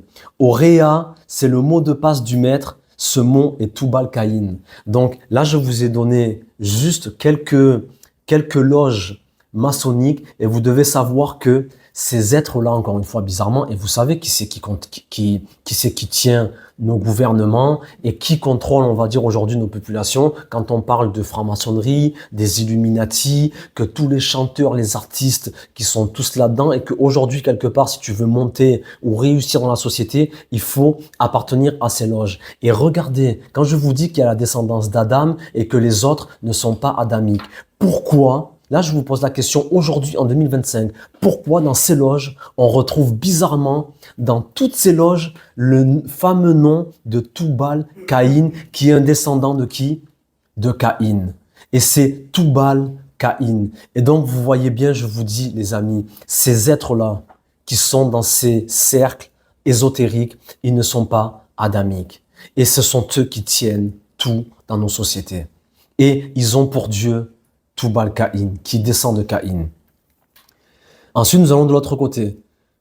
Nous avons le fameux Seth, dont je vous disais que la Bible nous dit au chapitre 5 et au verset 3 que lui, Seth, était à la ressemblance et à l'image de Adam, qui lui-même était à l'image et à la ressemblance de Dieu. Et là, nous avons toute la lignée, et regardez. Donc, là, nous avons Seth, Enos, Caïnan, Mahalalel, Jared, Enoch, Mathusela, Lamech, et ensuite Noar, Japhet, Shem et Ham, les trois fils de Noar. Et là, je vous dis les amis, nous avons toute la lignée de Adam à Noar. Et nous sommes là au déluge en l'an 1656. Mais pour nous, 1656, c'est beaucoup. Mais vous devez savoir que par exemple, Adam, qui a vécu 930 ans, était quasiment un contemporain de Noé. Et c'est ce que vous devez comprendre en réalité, c'est que en réalité, on se rend compte qu'ils n'ont pas eu beaucoup d'enfants. Et là, regardez, là du coup, d'après le calcul que j'ai fait, donc de Adam à Noé, une vingtaine de personnes de sexe masculin. Donc là, nous avons, quand vous comptez, nous avons 22 mâles. De Adam à Noar, en comptant la lignée de Caïn, nous avons 22 mâles. Ok? Si on ajoute les femmes, parce que nous voyons que là, il n'y a que les noms des hommes, c'est de père en fils. Si on ajoute les femmes et les filles qui ne sont pas mentionnées, on ajoutera généreusement le quadruple des hommes. Mais on voit qu'ils n'avaient pas l'air de faire tellement d'enfants à l'époque. Donc, si on part même sur une moyenne donc du coup, de ces hommes-là, plus leurs femmes, plus leurs 2 ou 3 enfants, en fait, il faut comprendre que, et vous devez savoir une chose, un détail non négligeable, à l'époque du déluge, il faut savoir que toute la lignée qu'on vient de faire là, il y en a qui étaient déjà morts. Il y en a qui sont morts. Donc, en réalité, quand on fait le décompte pour avoir un chiffre précis, en fait, nous nous retrouvons avec 16 personnes à l'époque du déluge, en comptant Noé et ses 3 fils, et en comptant les patriarches, parce qu'il faut savoir que Ranor était déjà mort, Kenan était mort, Mahalalel était mort, Yered était mort à l'époque du déluge. Donc en fait, il nous reste un total de 16 personnes. À l'époque là de Noé. Donc du coup, on prend 16 mâles, je veux dire, pardon. Maintenant, faisons un petit calcul. J'ai pris un calcul, bon, c'est pas précis. Là, c'est moi qui ai fait ces calculs. Donc j'ai pris ces 16 hommes qui restent à l'époque de Noar, de la lignée d'Adam et de Caïn, et j'ai multiplié par 5. Disons qu'ils avaient tous une femme et qu'ils ont fait, allez, disons, 4 enfants chacun. J'ai été généreux. Nous arrivons à un total de 80 personnes. Donc la question c'est pourquoi Dieu se casse la tête à envoyer un déluge parce qu'il y a 80 personnes sur la terre et que parmi ces 80 personnes, il y en aurait quelques-uns qui se seraient mal comportés. Ça n'a pas de sens, les amis. Donc, qui a raison? La science qui nous dit qu'il y avait 100 millions d'êtres humains, moi qui vous dis depuis X temps que la Terre, il y avait Adam et 14 espèces humanoïdes qu'on a retrouvées depuis des centaines de milliers d'années et qu'il y avait des civilisations qu'on a retrouvées de partout. Donc la Terre, les amis, était très peuplée. Parce que si l'on s'en tient que d'un point de vue scripturaire, vous vous rendez compte, là ce n'est pas moi qui invente, là vous avez sous les yeux la lignée de Adam, de Seth et de Caïn jusqu'à Noé et ses 3 fils. Et Dieu envoya le déluge. Donc, pour être encore un peu plus précis, nous voyons au chapitre 6 de Genèse que les Néphilim sont descendus sur la terre et qu'ils se sont mêlés aux filles des hommes. Donc, on pourrait dire qu'il y avait les 80 descendants de Adam, mais comme des Néphilim sont descendus, allez, disons que, admettons, on va être encore un peu large ou peut-être même exagéré, mais admettons qu'ils étaient, je sais pas moi, ils sont descendus, admettons, au nombre de 20, des Néphilim par exemple. D'accord? Donc, s'ils sont 20 Néphilim, ils auraient convoité donc 20 femmes. Peut-être plus. Mais on voit qu'il n'y avait pas beaucoup de femmes, en fait, au final. Si on parle de la descendance d'Adam, là, des femmes, il n'y en avait pas beaucoup. Donc, on voit que les Néphilim se sont mêlés aux filles des hommes. OK? Et qu'ils ont engendré, et que ces femmes ont engendré ce que l'on appelle des géants. D'accord? Et donc la question c'est, admettons qu'ils soient 20 et qu'ils aient convoité 20 des filles des hommes, parce qu'il n'y en avait pas beaucoup. Donc, allez, ils auraient engendré, on va dire encore, allez, même en exagérant sur quelques années, ils auraient engendré peut-être, allez, encore même 40, 50 personnes, mais au final, 80 plus 50, on arrive à quoi? À 130 personnes. Donc, nous avons les quelques descendants d'Adam. En fait, ce sont tous la famille, parce qu'en fait, il n'y avait qu'une famille à l'époque. Ça, il faut le comprendre. Il n'y avait qu'une famille. Si on part du postulat qu'il y a Adam jusqu'à Noé, il n'y a qu'une famille sur la terre. Ensuite, et c'est là que je vous dis que soyez certains d'une chose, que quand Caïn a été rejeté de la face de l'Éternel et qu'il est parti au pays de Nod, il est parti parce qu'il y avait là-bas des gens. Et c'est là que je vous dis que la terre, les amis, était archi peuplée. Et c'est là que je rejoins nos amis scientifiques qui sont bien plus honnêtes que les religieux pour vous dire que il est fort probable que oui, qu'il y avait plutôt 100 millions d'individus sur la Terre à l'époque du déluge que les 80 que je vous dis là. C'est parce que sinon, pour ceux-là, pour les fanatiques là, des Écritures qui me disent que j'ai pas le droit d'interpréter, alors que ces gens-là m'expliquent.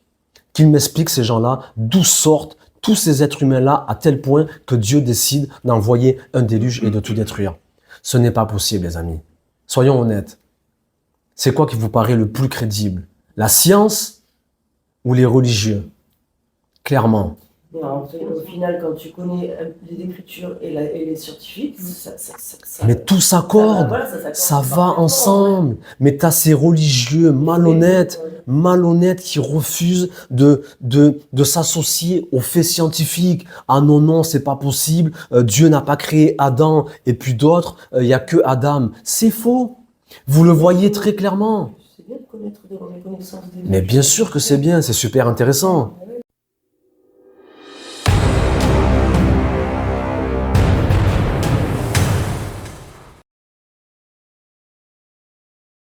Du temps d'Abraham. Abraham, nous sommes 291 ans après le déluge. Mais vous devez savoir encore une fois que sur la terre, si l'on part du postulat qu'il n'y avait que Adam et ses fils. Donc, nous avons encore affaire à la même famille. Et il faut savoir que à l'époque d'Adam, même Noé et ses fils, ils ont vécu très longtemps. On sait que Sem a vécu 600 ans. Noah a vécu très longtemps. Et il faut savoir par exemple que Noé a carrément connu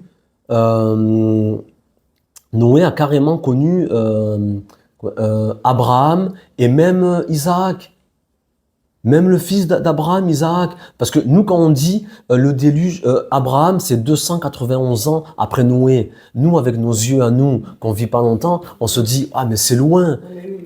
Mais eux, ils vivaient 800 ans, 700 ans. Donc, en réalité, ils se voyaient de père en fils. Et en réalité, c'est là qu'on se rend compte qu'ils se connaissaient tous et que c'était une seule et même famille, en fait. Et qu'Abraham est un contemporain de Noé. Et je vous parle même pas de ses fils, du coup. Et donc, du coup, ce qu'il faut comprendre aussi, c'est que les 3 fils de Noé, que l'on a vu là, que vous voyez sur le schéma, les 3 fils de Noé, Shem, Ham et Japhet, ils ont eu 16 fils. J'ai retracé toute la lignée. Donc, eux, ils ont eu 16 fils. qui eux-mêmes, la Bible le dit, donnèrent naissance à une cinquantaine d'autres fils. On est toujours là de père en fils. Là, on est chez les mâles, ok? Donc là, la généalogie de Noé, nous avons les fils, les petits-fils et les arrière-petits-fils. Donc nous sommes sur 4 générations. Noé, ses fils, les petits-fils et les arrière-petits-fils. Nous sommes sur 4 générations. Et nous avons un total de 73 personnes mâles. Là, je vous parle de la descendance. Là, on n'est plus de la descendance de Adam à Noé. On a vu que c'était à peu près 80. Là, maintenant, on est de Noé à Abraham. Et donc, de Noé à Abraham, nous avons exactement 73 mâles. Donc, encore une fois, imaginons qu'il y ait autant de filles que de fils. Donc, nous faisons 73 fois 2, parce qu'on voit que la Bible nous dit ils eurent des fils et des filles. Donc, ils n'ont pas eu que des fils, même si la Bible nous retrace que les noms de garçons, parce que ça se transmettait de père en fils. Mais imaginons qu'il y ait autant de filles et de fils, pour faire une parité. Donc, nous avons 73 fois 2, nous avons 146 personnes qui descendent maintenant de Noar. D'accord? Plus de Adam, de Noar. Là, nous sommes après le déluge. 146 personnes. Et là, nous sommes sur 4 générations. D'accord? Et au chapitre 10, nous voyons qu'il est écrit « Telles sont les familles des fils de Noé, selon leur génération, selon leur nation, et c'est d'eux que sont sorties les nations qui se sont répandues sur la terre après le déluge. » Donc, ces fils, petits-fils et arrière-petits-fils, ils ont engendré, et après, forcément, la terre a grandi. Moi, la question que je me pose, c'est, pour moi, il y a une sérieuse anomalie, car quand nous lisons la Bible, tous les récits, les cités et les civilisations qu'il y a, il est clair que le monde, après le déluge, était très peuplé. Et c'est là que je vous dis que dans l'arche, les amis, soit dans l'arche, il n'est pas rentré que Noé, sa femme, ses 3 fils et ses 3 filles, ils sont rentrés un nombre incalculable d'humanoïdes dans l'arche, et ça on le verra aussi parce que j'ai les preuves. Et ou alors la question, comme on en parlait tout à l'heure, que les scientifiques ont aussi souvent relevé, que le déluge en réalité ne se serait pas produit sur toute la terre, que nous on appelle toute la terre, mais peut-être sur toute la terre à l'époque, mais la terre de Noar en fait, la terre de ses proches contemporains, mais qu'en réalité du coup il y avait encore d'autres terres. Et tous ces humanoïdes, en réalité, ils n'ont pas été, eux, exterminés. Parce que sinon, je vous dis, les amis, c'est incompréhensible. C'est incompréhensible, pourquoi? Parce que vous allez voir. Vous allez voir. Du coup, nous voyons que parmi les fils de Noar, il y a Shem, Ham et Japhet, nous avons vu. Et nous savons que Ham, qui est l'un des fils de Noé, engendra Couche, qui engendra Nimrod, le fameux Nimrod qui a construit la tour de Babel, le méchant Nimrod, qui était un chasseur devant l'Éternel, etc. Mais en fait, la question qu'il faut se poser, c'est que là, comme je vous dis, il n'y avait encore que très peu de personnes sur la terre. Donc, quelles sont ces cités et ces civilisations qui ont monté une tour au point de défier Dieu et que Dieu descende et confonde leur langage? À tel point qu'il y a encore eu quelque part un bouleversement qui a fait que Dieu a dû descendre du ciel sur la terre pour encore semer la zizanie parmi les hommes. Mais on parle là encore d'une poignée d'hommes si l'on s'en tient à la généalogie que la Bible nous relate. Je ne parle pas de mes propres délires. C'est la Bible qui nous dit un tel engendra un tel, qui engendra un tel, qui engendra un tel, et ils eurent des fils et des filles. Mais il faut comprendre que quand vous avez 100 personnes sur la terre, même en 100 ans, en 150 ans, il est très difficile de bâtir des cités et des civilisations au point que l'Éternel encore vienne et se fâche avec les hommes. Il y a un problème, les amis. Il y a un problème. Le problème, c'est qu'il y avait beaucoup d'hommes sur la terre. Beaucoup. Donc, par exemple, pour vous donner les passages, Genèse 10, 8, 12. Couche engendra aussi Nimrod, ok? C'est lui qui commença à être puissant sur la terre. Donc, il commença à être puissant sur la terre, mais puissant sur qui? Et aux yeux de qui, en fait? S'il y avait personne. Il fut un vaillant chasseur devant l'Éternel. C'est pourquoi l'on dit, comme Nimrod, vaillant chasseur devant l'Éternel, il régna d'abord sur Babel, Érec, Akkad et Calné, au pays de Shinéar. Donc, il régna sur plein de cités, en fait. C'est pour ça qu'on dit qu'il commença à être puissant sur la terre. De ce pays-là sortit Assur. Il bâtit Ninive, Rehoboth, Ir, Kalash et Rézen entre Ninive et Calar. C'est la grande ville. On nous parle de grande ville. On nous parle de plusieurs cités. Ensuite, Abraham. Abraham est présenté, et à savoir qu'Abraham est un contemporain de Nimrod, qui était aussi contemporain de Noir, etc. Et qu'en fait, ils se connaissaient tous parce que c'était une seule et même famille. Donc, même quand nous voyons toutes ces guerres et tous ces problèmes, mais ils se battent avec qui? Et toutes ces cités ont été bâties par qui? Non, mais je veux bien, ils sont une famille. Je veux bien qu'ils bâtissent un petit village, là, un petit quartier. Je veux bien, mais toutes ces cités et toutes ces villes, elles viennent d'où? Qui les a bâties? Si on part du postulat que tout a été détruit, et qu'il n'y a pas toutes ces espèces humanoïdes, et qu'il n'y a pas ces 100 millions d'êtres humains, d'après ce que les scientifiques disent, alors qui a bâti toutes ces cités? Comment ont-elles été bâties et par qui? C'est impossible, les amis, impossible. Donc Abraham est présenté comme originaire de la ville d'Ur en Chaldée. Mais là, comme je vous dis, Abraham, on est 291 ans après Noach. Et il faut savoir que pour l'époque, c'est rien. C'est comme si nous, on parlait là de quelques années, en fait. Ce n'est rien. Donc, Abraham est originaire de la ville d'Ur en Chaldée. Il quitte le sud de la Mésopotamie en compagnie de son père, de son frère et du reste de sa famille pour s'établir dans un premier temps à Haran, une ville située sur un affluent de l'Euphrate au nord de la Syrie actuelle. Donc, il part d'Ur en Chaldée. Quelle est cette cité? Et donc, il quitte le sud de la Mésopotamie et il va s'établir dans un premier temps à Haran. Donc, il y a encore une cité, une civilisation. Ensuite, donc, Ur, d'où vient Abraham? Là, nous sommes encore dans la paléoanthropologie et dans la science. Ur, qui est en Irak, apparaît comme une des principales et des plus puissantes cités sumériennes du 3e millénaire avant Jésus-Christ, comme l'illustrent les tombes royales et le riche mobilier funéraire qui y fut exhumé. Donc, même les paléanthropologues, ils ont trouvé que c'était, ils ont découvert que c'était l'une des cités sumériennes les plus puissantes et les plus imposantes de l'époque. Quand on voit là dans la Bible Abraham originaire d'Ur en Chaldée, en fait c'était une cité immense, où ils y ont trouvé des tombes royales et un riche mobilier funéraire.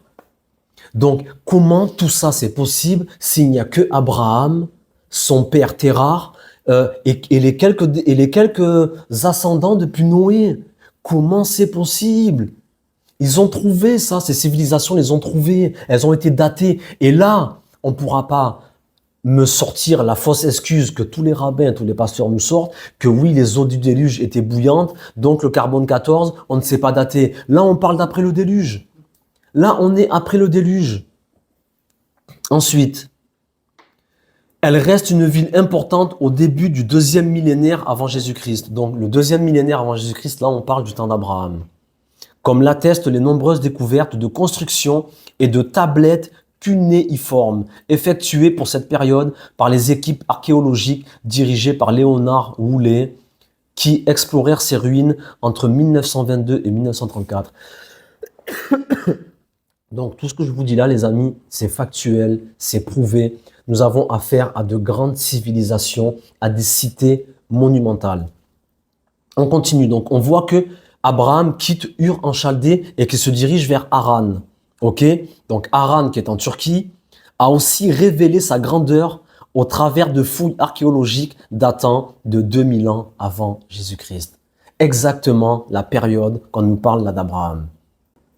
Donc, toujours d'après la Genèse au chapitre 12, Dieu se révèle à lui et lui ordonne de quitter Haran, sa patrie, et la maison de son père pour se rendre dans le pays que Dieu lui montrera, qui n'est autre que le pays de Canaan. C'est là qu'Abraham reçoit la double promesse d'une descendance innombrable et de la terre de Canaan elle-même, qui sera donnée à ses descendants. Cependant, à peine Abraham a-t-il rejoint la ville de Sichem en Canaan qu'il est contraint par une famine de se rendre en Égypte, où les crues annuelles du Nil garantissent les récoltes. L'histoire se répétera à la fin du livre de la Genèse avec la descente en Égypte de Jacob, petit-fils d'Abraham, accompagné de tout son clan. Et là, les amis, encore du temps d'Abraham, nous voyons que donc Abraham reçoit la promesse d'aller s'établir en terre de Canaan, etc. Mais donc, il y avait déjà même là plein de populations que nous verrons plus tard. Il y avait encore là tous les géants dans les terres de Canaan. Nous allons voir toutes les batailles que Josué va livrer avec ces géants, etc. Et la question qu'il faut se poser, c'est donc que nous voyons que Abraham, donc, mais il n'y a personne sur la terre, d'après la Bible. Abraham fuit du coup cette région et il va se rendre en Égypte parce qu'il y avait la famine. Mais qui a bâti l'Égypte? Vous savez, c'est quoi l'Égypte, les amis? Qui c'est qui a bâti l'Égypte? C'est Adam? C'est Seth? C'est Enoch? Non, les amis. Non. Et ce ne sont pas les quelques personnes que l'on a vues précédemment, les 70, 80 ou 100 personnes qui auraient pu bâtir un empire, une cité comme l'Égypte, avec les pyramides et l'économie même. Pourquoi Abraham s'en va en Égypte alors qu'il y a la famine? Et pourquoi là-bas en Égypte, il n'y a pas de famine? Parce que c'était une cité colossale. Donc, renvoyé ensuite en Canaan par Pharaon, avec de grands biens, Abraham s'installe dans un premier temps à côté de Bethel, tandis que son neveu Lot choisit la vallée du Jourdain à proximité des villes de Sodome et de Gomorrhe. Et c'est quoi encore ces villes? Sodome et Gomorrhe, l'Égypte, Ur en Chaldée, toute la Mésopotamie, Haran, les terres de Canaan. Mais nous voyons bien qu'en fait la terre, elle est archi peuplée. Donc c'est quoi l'histoire du déluge? Déjà, pourquoi Dieu envoie un déluge alors qu'il n'y a personne sur la terre, d'après la généalogie d'Adam?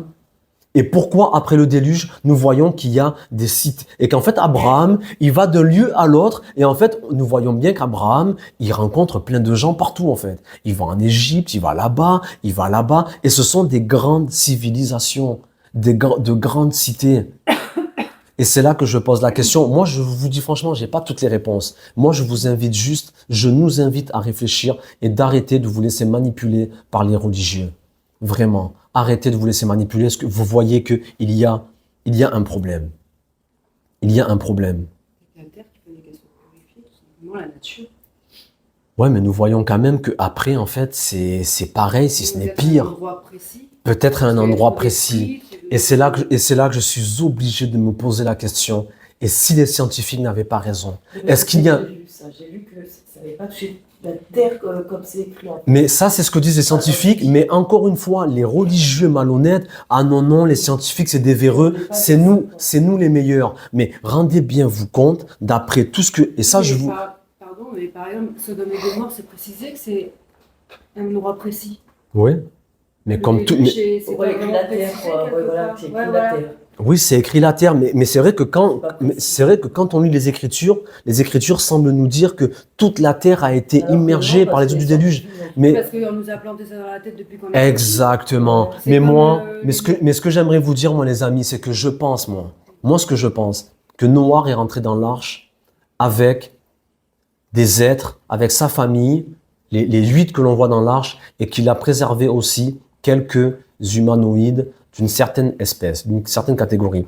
À savoir que, ce que je pense moi aussi après, c'est que, comme le disent peut-être les scientifiques, c'est que toute la Terre finalement n'aurait pas été en réalité submergée, mais quand on dit toute la Terre, c'est toute la Terre vraiment où s'était concentré le mal et où les Néphilim étaient descendus en fait, où ils avaient corrompu la Terre, d'accord? Mais en sachant que on ne peut pas réfuter tous les dires des archéologues, des anthropologues, des paléo-anthropologues, de tout ce que la science nous révèle comme secret et comme mystère. On ne peut pas réfuter tout ça et s'en tenir qu'à la Bible. Sauf si la Bible, encore une fois, me prouvait que la généalogie de Adam et à Noé, qu'il y avait, je sais pas, au moins 1 million de personnes qui pourraient quand même justifier que Dieu intervienne. Parce que Dieu ne serait même pas intervenu pour 1000 personnes. Et là, on parle carrément, d'après la généalogie, ils auraient été 80. Tu sais, après, En comptant large. quand c'est écrit cherchez-moi, vous me trouverez, qu'est-ce que ça veut dire cherchez-moi? Ça veut dire cherchez-moi Ça veut vraiment. pas juste dire d'être enfermé dans une religion, en fait. Il faut le chercher avec Après, les pasteurs d'aujourd'hui ne savent même pas parce qu'on leur a caché ça, donc eux ils font pareil. Mais ils ne savent pas qu'il y a un secret derrière ça. Jonathan, Ouais, c'est poser des questions pour chercher. Oui, non, mais ils sont endoctrinés. Ouais, il faut être honnête. Ils sont endoctrinés, oui. Il faut être Mais après, honnête. non, mais c'est personne qui dévoile ça quand même. Il n'y en a pas beaucoup. Personne. Ils sont peut-être pas tombés Personne. sur ces révélations. Moi, j'ai jamais Quand entendu. tu donnes à beaucoup de pasteurs ces révélations, il y en a beaucoup qui vont lâcher leur église. C'est possible, c'est possible. Et Il y en a de plus en plus qui c'est vrai. quittent même les églises catholiques parce qu'ils se rendent compte de ce que c'est. C'est vrai. Et des résistants et tout, hein, Ouais. comme Crèvecoeur, voilà, qui le dit. Mais dans tous les cas, comme je vous dis aussi, nous sommes suivis aussi par des pasteurs, par des prophètes, par des hommes de Dieu, et qui au final nous encouragent. Et peut-être qu'aujourd'hui c'est peut-être dur. C'est vrai que quand tu as une communauté, je sais pas moi, de 1000 personnes, c'est dur de tout remettre en question, de tout lâcher. Surtout c'est cette communauté qui te verse un salaire et en fait ça prend du temps de tout remettre en question. Mais en tout cas, je vous dis les amis, sachez-le, moi je l'ai vu pour certains, ils ne se repentiront jamais de leurs mauvaises œuvres parce que leur cœur est mauvais. Et tu sais, quand quelqu'un se ferme automatiquement et qu'il n'essaie même pas de réfléchir, c'est qu'il n'a pas un cœur pour servir Dieu. Il n'a pas un cœur pour Dieu, c'est impossible. Parce que un vrai cœur, il remet en question sa propre doctrine. Et c'est ça aussi l'humilité. Moi, mon épouse, elle peut vous le dire. Combien de fois je me suis tapé la tête contre les murs parce que j'avais acquis des choses. Mais moi, je suis capable de tout jeter à la poubelle demain. Demain. Je suis capable de tout jeter à la poubelle. C'est ça, être sincère et honnête. J'ai acquis des connaissances, oui, mais regardez, là j'ai appris par exemple cette semaine, avec ce qu'Andrea nous a partagé, que justement par rapport au cortex insulaire, limbique, mais c'est des choses que je ne connaissais pas. Quand j'ai découvert ça, j'ai dit mais waouh, mais ça explique encore, d'un point de vue des neurosciences, on arrive à comprendre les comportements humains en fait, que ces gens-là, que vous le vouliez ou non, que vous soyez remplis d'amour et de Jésus, ces gens-là, ils ne sont pas comme vous. C'est tout. Ne cherchez pas à comprendre. Ces gens-là, le jour où ils pourront te planter un couteau dans le dos, ils le feront. Ça explique les YouTube. Ils le feront. Ça explique toutes les guerres et tous les conflits. Et ça explique comment nos petites sœurs là, à l'est du Congo, se font violer toute la journée par des hordes de non-adamiques. Clairement. Voilà, sur ce, que Dieu vous bénisse. Shalom à tous, que Dieu vous garde, vous protège. Merci encore pour votre soutien à tous. On est ensemble et on avance, Bezrat Hashem. Shalom.